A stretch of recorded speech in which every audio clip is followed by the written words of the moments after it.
Cleo sat on a weathered park bench, her fingers trembling as they gripped a steaming cup of coffee. The autumn leaves danced around her feet, their fiery reds and oranges almost too vibrant against the cool, grey sky. She stared at the playground ahead, watching children laugh and chase each other, their joy distant and foreign. Her mind was a haze, a tangled web of fragmented thoughts and phantom emotions she couldn't place. A man approached, his silhouette familiar yet unnervingly strange. His dark coat flapped in the breeze as he hesitated a few feet away, clutching a thermos in one hand and a bag of pastries in the other. His eyes, kind, hopeful but wary, locked onto hers. "Cleo," he said softly, his voice carrying a weight that tugged at her chest. "I thought you might be here." She blinked, her lips parting as if to respond, but no words came. His name floated at the edge of her memory, elusive and blurred. She searched his face, tracing the lines of his jaw, the faint stubble, the way his glasses sat slightly crooked on his nose. She felt she should know him, but nothing came. Sorry, she said finally, her voice trembling. "I don't remember you." His face fell, a fleeting crack in his composed exterior. "It's me, Adam," he said, sitting beside her, careful not to touch her. "Your husband." The words hit her like a gust of icy wind. Husband. She stared at him, searching for something, anything, that might spark recognition, a memory, a feeling. But all she felt was a hollow ache.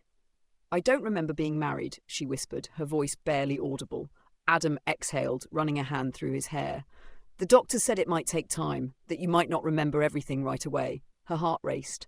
"Why would I forget?" "You were in an accident," he said gently. "A bad one. But you're here, Cleo. That's what matters." She looked down at her coffee, her reflection rippling in the dark liquid. The person staring back at her felt like a stranger. The silence between them was almost suffocating, broken only by the rustling leaves swirling around their feet. Cleo clutched her coffee tighter, as though the warmth could anchor her to something tangible. Adam's presence felt both comforting and disorienting, like an old song she couldn't quite remember the lyrics to. "I don't feel like I belong here," she said suddenly, the words slipping out before she could stop them.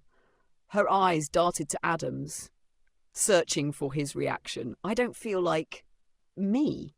Adam's jaw tightened, but his gaze softened.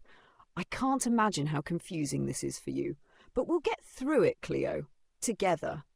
She looked at him again, taking in the quiet strength in his voice. She wanted to believe him, to trust the sincerity in his words, but the hollowness in her chest persisted. Who was she supposed to be in this life she didn't recognize?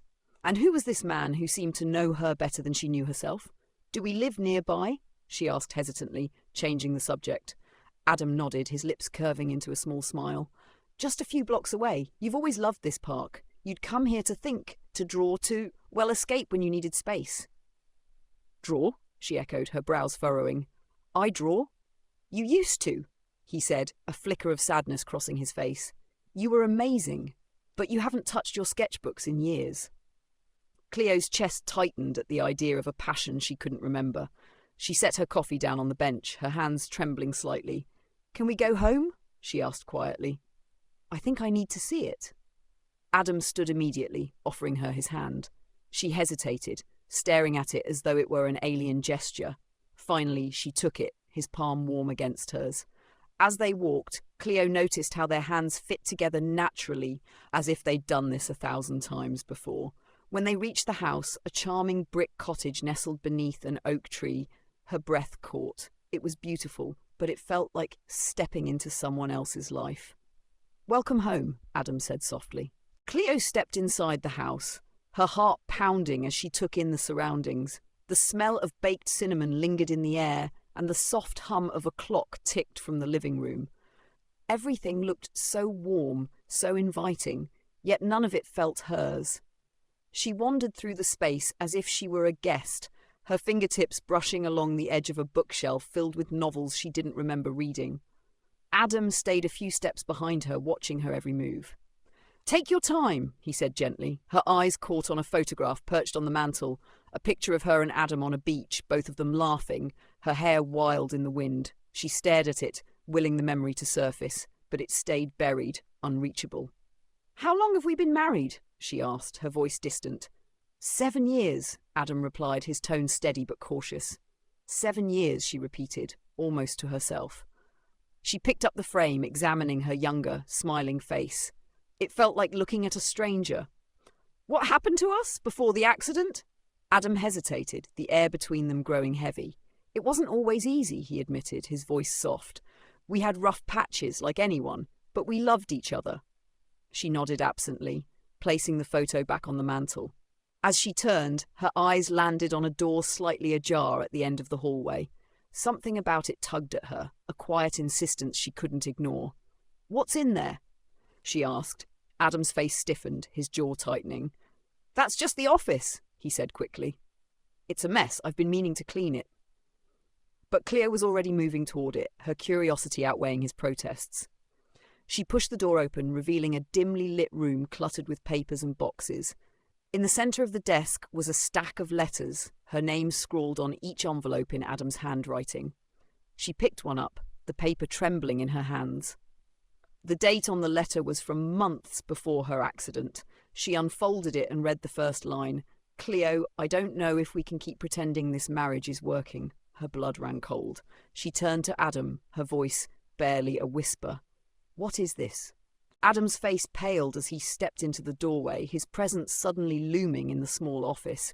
His shoulders sagged as if the weight of everything unspoken had finally become unbearable. "Cleo," he began softly, "I can explain." She shook her head, her hands trembling as she gripped the letter. The words blurred before her eyes, but the meaning was clear enough.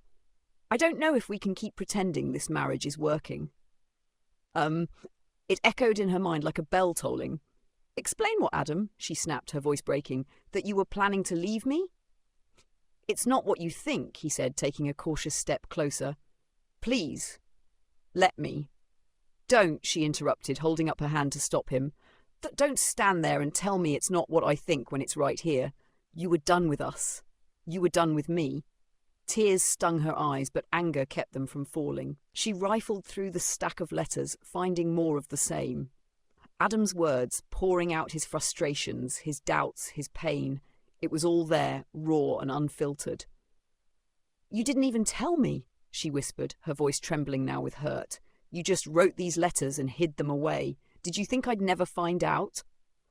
Adam ran a hand through his hair, his voice heavy with regret. "I wrote those letters because I didn't know how to talk to you anymore. I didn't know how to fix what was broken. But I never sent them because I never stopped loving you, Cleo. I didn't know how to reach you." She stared at him, searching for any sign of the truth in his eyes. "If that's true, why didn't you tell me? Why didn't you try?" "I did," he said, his voice breaking. "But you didn't want to hear it. You were so far away, Cleo. You shut me out long before the accident." The words hit her like a slap. She dropped the letters onto the desk, her chest heaving. "So what now?" she asked bitterly. "Am I supposed to feel lucky that I forgot all the ways we hurt each other?" Adam stepped closer, his eyes pleading. "No, but maybe this is our chance to start over." Cleo stared at Adam, his words hanging in the air like a fragile thread. "Start over." It sounded like a lifeline, but it also felt like a trap. Her chest tightened, her heart warring between the pull of hope and the weight of betrayal. "You think we can just wipe the slate clean?" she asked, her voice laced with both skepticism and longing. "I don't know," Adam admitted, his tone raw. "But I want to try. I want us to try. Don't you?" Her eyes dropped to the stack of letters, the words they carried burning like embers in her mind. "I don't know if we can keep pretending this marriage is working."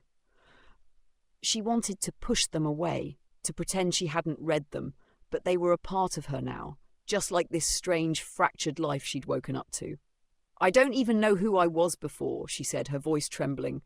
"How can I try when I don't even remember what we were fighting for?" Adam stepped closer, his hand brushing against hers. The touch sent a shiver through her, an echo of something distant but familiar. "You were brave, Cleo," he said softly. "You were fiery and stubborn and passionate about everything you loved. You dreamed big. You had this way of lighting up a room when you walked in." His words stirred something deep inside her, fragments of herself she couldn't quite grasp but longed to reclaim. She wanted to believe him, to let his memories of her guide her back to who she used to be. Slowly, she nodded, her fingers tentatively curling around his. I want to try, she whispered, the words feeling both like a promise and a question. Adam's face softened, relief washing over him. He leaned in, brushing his lips against her forehead. The gesture was tender, familiar, and yet it didn't quite reach her heart. Something about it felt performative, as though he were reciting a script he'd memorized long ago. Cleo closed her eyes, letting herself be held in his arms. But beneath the warmth of his embrace, an unsettling thought whispered in the back of her mind. What if this isn't love anymore? What if it's something else entirely? The following days felt like walking a tightrope, suspended between fragile hope and gnawing uncertainty.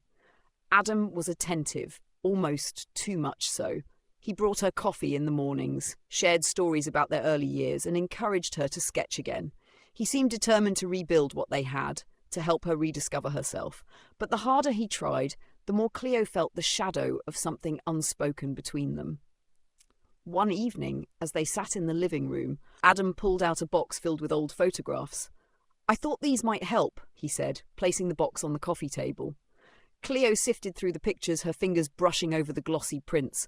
There were images of vacations, birthdays, quiet moments on the couch. She saw herself smiling in almost all of them, wide, genuine grins that felt foreign now. But as she studied the photos, something tugged at her subconscious. This one, she said, pulling out a picture of them at a dinner party. I don't recognise these people. Adam leaned over to look. That's Will and Sophie, he said. We used to spend a lot of time with them. Used to? Cleo pressed. Adam hesitated, his expression tightening. We drifted apart, he said quickly, his tone clipped. You know how life gets. But something about the way he avoided her gaze set her on edge. Cleo placed the photo aside, her chest tightening. Adam, why do I feel like there's more to this? There isn't, he said too quickly. He reached for her hand, his grip firm but not comforting. Cleo, the past doesn't matter. What matters is us, now. His words, meant to reassure, only deepened the unease coiled in her chest. She nodded, forcing a smile, but her mind churned. That night, as Adam slept, she returned to the office. The letters still sat on the desk, but her eyes drifted to the drawers below. Slowly, she pulled one open. Inside, she found a journal. Its leather cover was worn, the pages filled with entries written in her own handwriting. She flipped to the last entry, her breath catching as she read. I know Adam is hiding something, I just don't know if I'm ready to find out what. Cleo's hands trembled as she stared at the words written in her own handwriting. Her heart pounded like a drumbeat in her chest. She didn't remember writing this. How could she? But the words were undeniably hers, etched with a sense of foreboding that made her stomach churn. She flipped back a few pages, skimming the entries. They were fragmented, but a pattern emerged. Suspicion, doubt, and a growing fear about Adam.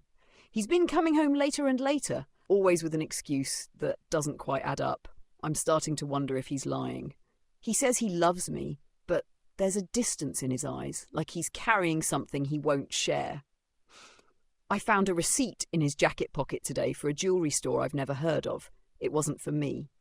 Her breath hitched as she read the last line. What am I not seeing? What is he keeping from me? She slammed the journal shut, her pulse racing. The Adam she had seen these past few days, the caring, devoted husband, felt like a stranger in light of these revelations. Was it possible he had been deceiving her all along? And if so, why was he working so hard now to patch things up? Cleo placed the journal back in the drawer, carefully as if it might explode. Her mind was spinning, questions colliding in her head. She tiptoed back to the bedroom, her bare feet silent against the floor.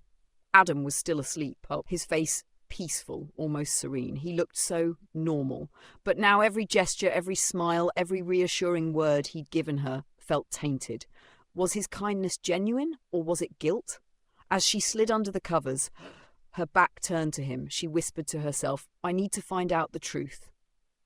The next morning, while Adam was out running errands, Cleo went to the desk again. This time, she wasn't looking for clues about the past. She was searching for answers in the present. And what she found was a key, small, silver, and tucked beneath a loose stack of papers, a key to something Adam hadn't told her about. Cleo turned the small key over in her hand, its cold metal biting into her skin. It wasn't labelled, but it clearly belonged to something. A lockbox? A drawer? Something he hadn't wanted her to find. Her pulse quickened as she scanned the room, searching for anything that might fit. After a few minutes of opening and closing drawers with no luck, her eyes landed on a cabinet in the corner. It was an unassuming piece of furniture, something she'd walked past 100 times in the last few days without giving it a second thought. But now her gut told her to try. She knelt in front of the cabinet and tugged on the handle. It didn't budge. Her fingers trembled as she inserted the key, turning it slowly. The lock clicked, and the door creaked open, revealing a small compartment inside. What she found made her heart drop. A manila folder sat neatly in the center of the space. She pulled it out, her breath hitching as she flipped it open. Inside were photographs, dozens of them. Some were of her and Adam, smiling and happy, but others were far more unsettling. They were of her, taken from a distance, at the park, at the grocery store, even sitting on the porch of the bed and breakfast she didn't remember going to. "Why would he have these?" she whispered, her voice trembling. Beneath the photographs was another item, a bank statement. She scanned the transactions, her eyes widening at the repeated withdrawals to an account she didn't recognize. The amounts were large, far beyond what they'd need for household expenses. Scribbled in the corner of the statement was a note in Adam's handwriting. "Keep separate, just in case." Just in case of what? Her hands shook as she placed the items back in the folder, her mind reeling. Adam was hiding something big, and whatever it was, it involved her in ways she didn't fully understand. The sound of the front door opening snapped her out of her thoughts. She quickly shoved the folder back into the cabinet and locked it, slipping the key into her pocket just as Adam walked in. "Hey," he said, smiling. "What have you been up to?" Cleo forced a smile as Adam walked in, the key weighing heavily in her pocket like a burning secret. "Just tidying up," she said lightly, though her voice wavered. He approached her, his gaze warm and disarming. "You've been so diligent lately," he said, brushing a strand of hair from her face. "It's like you're becoming you again." The tenderness in his voice made her chest tighten. For a moment she wanted to believe him, to sink into the comfort of his words. But the photographs and the bank statements flashed in her mind like a warning beacon. "Do you think I've changed?" she asked cautiously, testing him. Adam paused, his hand lingering on her cheek. "You've softened," he said finally. "It's like we've been given a second chance." She nodded, her throat dry. "And before, what was I like?" Adam's hand dropped, his smile faltering. "You were strong, determined, but sometimes you made it hard to get close to you." The words hit her like a shard of glass, sharp and cold. Hard to get close to. It sounded familiar, but not in the way he intended. Somewhere deep in her mind, something stirred, a faint flicker of a memory, a voice. "You never let anyone fully in, Cleo. Not even me." Her breath caught as the pieces began to click into place. She hadn't shut Adam out because she didn't love him. She'd done it because she didn't trust him. And the horrifying truth began to surface, clawing its way out of the fog in her mind. The accident wasn't an accident. She stepped back, her pulse racing. Her fragmented memories sharpened just enough to show her flashes. An argument, Adam shouting, her slipping away from him in the dark, the stairs, the fear, the fall. "Cleo?" Adam's voice broke through her spiraling thoughts, his brows furrowed in concern. "What's wrong?" Her eyes locked onto his, and for the first time she saw the cracks in his facade. "Why did I fall?" "Adam?" she asked, her voice trembling but firm. Adam froze. For a split second his face softened with something dark and unnameable, guilt. Adam's expression shifted in an instant. His warm, attentive demeanour melted away, replaced by something colder, sharper, a mask slipping just enough to reveal the truth beneath. Cleo's heart raced, her breathing shallow as she took another step back. "Why would you ask that?" he said, his tone measured, but his eyes betrayed him. They flickered with a brief panic before settling into something unreadable. "You slipped. We've talked about this." "No," Cleo said, her voice steady despite the pounding in her chest. "I don't think I did." Adam took a slow step toward her, hands outstretched as if to calm her. "Cleo, you've been through so much. The doctors said your memories might come back in pieces, and sometimes they won't make sense. You're confused." She shook her head, her fingers tightening around the edge of the table behind her. "I remember something now," she said, her voice rising. We argued. That night, you were angry about something I found, something I said. Cleo, his voice was softer now, almost pleading, but there was a hint of steel beneath it. You've got it all wrong. Her mind flashed again unbidden, her hand gripping the banister, Adam's voice sharp and cutting. You just can't let it go, can you? Then the moment she'd tried to suppress, the terrifying sensation of falling, of weightlessness, of the floor rushing up to meet her. I didn't just fall, did I? Her voice cracked, tears welling in her eyes. You were there. You were the last person with me. Adam's jaw tightened, his carefully composed mask slipping further. Cleo, listen to me. It was an accident. I would never hurt you. But you wanted to leave me, she cried, the words ripping out of her. You wrote it down. You were ready to give up, Adam. Why should I believe anything you say? For a long moment, the room was silent, except for the sound of her shaky breaths. Then Adam took another step forward, his eyes locking onto hers with unnerving intensity.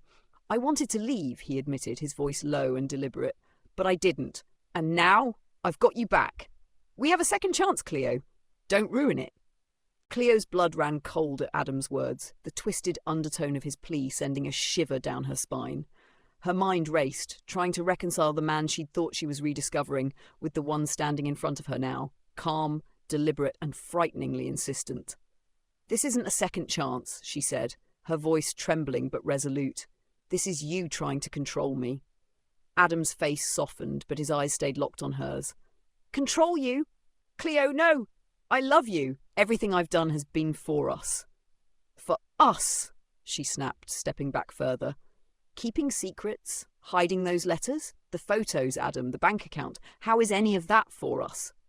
His expression faltered just for a moment before he regained his composure. You don't understand, he said, his tone shifting from pleading to authoritative. You've been gone, Cleo, emotionally, for years. You shut me out. You buried yourself in your work, your thoughts. I thought I was losing you long before the accident. So you lied? You watched me? You... Her voice broke, the weight of everything crashing down on her. You let me fall. Adam stepped closer, closing the gap between them. I didn't let you fall, he said, his voice steady but chilling. You slipped, you were angry, and you weren't paying attention. I tried to catch you, but... He stopped, shaking his head as if the memory pained him. I couldn't. Cleo's chest tightened, her instincts screaming at her to run, to get away from the man whose version of love felt suffocating and dangerous. But she needed to keep him talking, to find the truth buried beneath his careful words. What about now, Adam? She asked, her voice calmer, deliberate. What happens if I don't fall back into the life you want for me? If I don't remember being the person you need me to be? His jaw clenched, and the flicker of something darker passed through his eyes.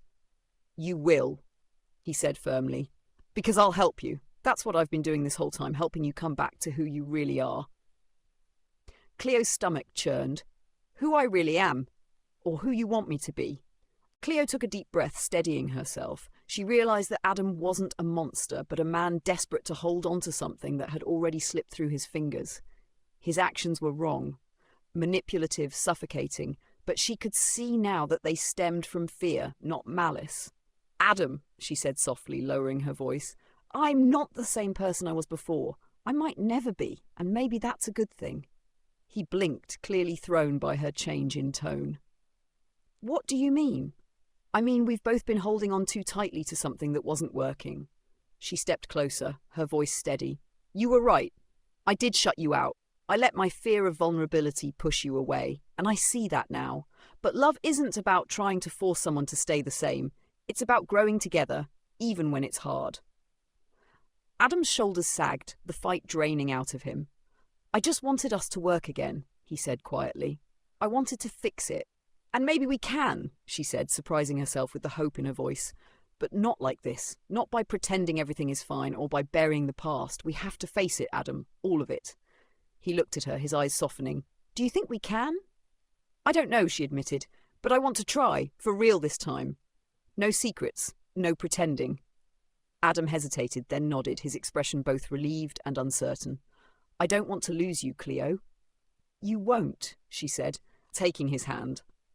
Not if we're honest with each other, not if we're willing to let go of what's broken and build something new.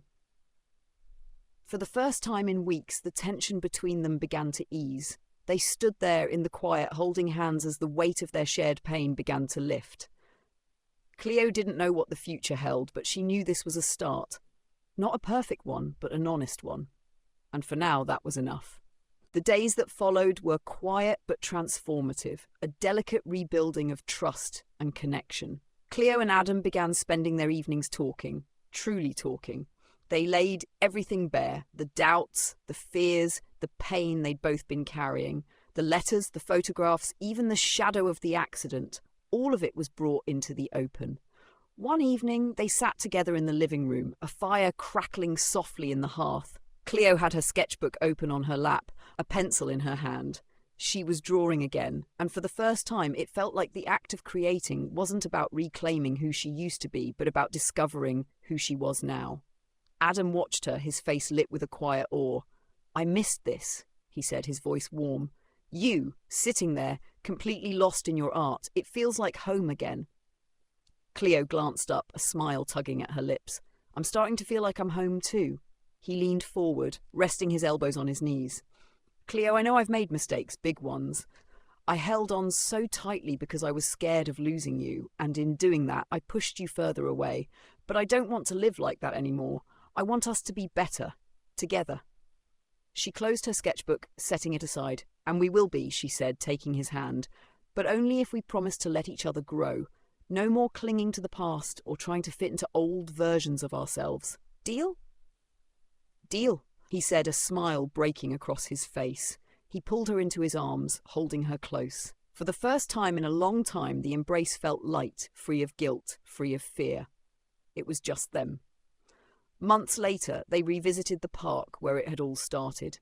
Cleo brought her sketchbook, capturing the golden hues of autumn leaves as Adam sat beside her, sipping coffee.